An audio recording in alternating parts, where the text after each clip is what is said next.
onye dike na-agha iwu eshedam iwu kedere 1960 mgbe ahụ nwoke adresị na mmadụ ebe nwoke a ga-ebi na UK ka iji agha mụrụ n'obodo Igbo mbi ebe nọ na omege ihe rota adịrị na gị ka ewu 65 or 56 sorry ya niile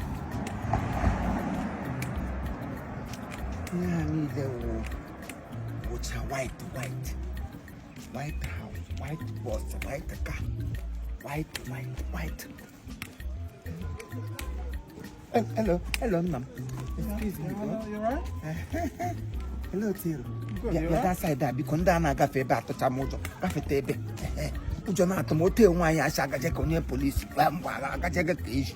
Hello, Tiro, ma'am. I'm good. Are you only Igbo ko wonyi Igbo? Yeah, but I don't really speak Igbo like that. A little bit. Mani wonyi Igbo. Yeah. I'm from Nigeria. You're from Nigeria. I've been long. I got home. That's why. Yeah. No matter how long you have got home, your language should tap right in you. Can you speak? Oh yes, don't tell me what to speak. Mom, are you shouting at me? Calm down. What's the problem? Yeah, I don't mind. I'm not just going your way. How can I help you, please? I'm rushing to somewhere.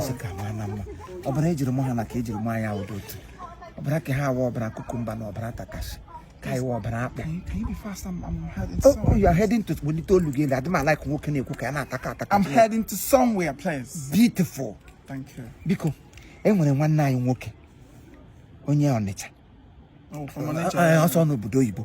And the 5th of May, we birthday. Some say Bem no can UK. May I got Bogre say happy birthday. That's fine. I hear Prince Obi and Azon Abogidi, grandson of His Royal Majesty, King Obi and Azon Onwa King Obi and Azon Obi of furniture. Young would the Prince of Africa. He is by all African Southern It's been installed by the Southern African Royal Tradition Council in 2017 by the kings in Southern Hemisphere. Helmet pay. Oh no, it's not it's hemisphere, that's why it's calm down. Come up. I like you need to relax. Come down. I'm just trying to correct you. Correct, Lama. Okay, fine. Okay, fine. Can we continue, please? Oh, yeah, with the CEO of Hybrid Solution. That's hybrid. Solution Security, South Africa. The CEO of Prince Hotels, South Africa. The CEO of Hybrid Petroleum, South Africa. Yeah, birthday on the 5th. That's today. Today. Yeah, that's today. Okay, with CEO of Kariala, of the CEO of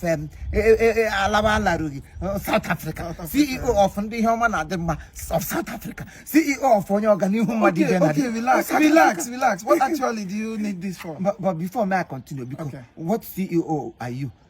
CEO of Indian isn't it? You've been insulting now. You've been insulting. Now you walk. I'm going to joke. You also have it.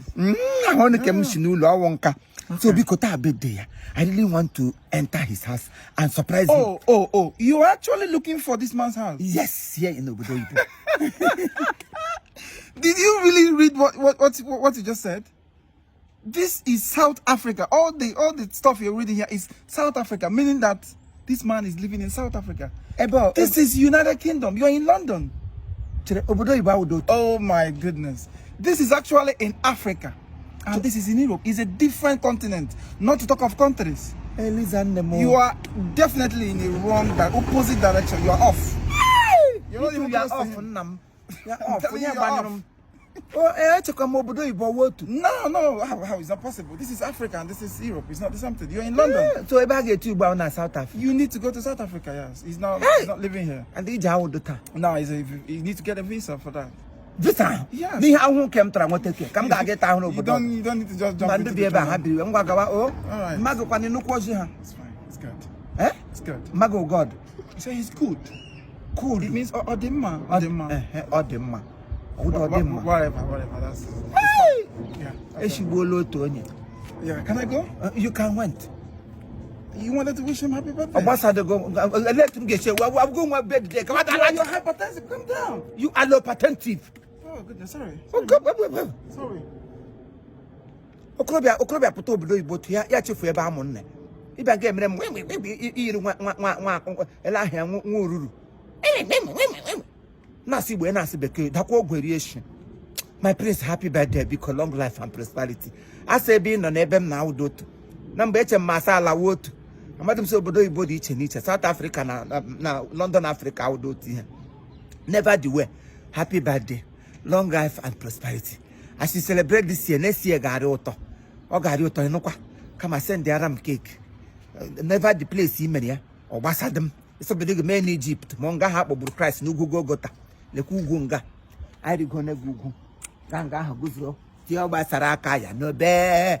Anazoro ọnwụ gbasara aka ya n'obe. My prince, ị gbasara aka gị n'obe. Onye chọrọ ndụ ya bata. Mmakpuru. Happy birthday, long life and prosperity. Igekwe o. Igekwe ndụwa. Igekwe ụwa zo moshi. Abarachi.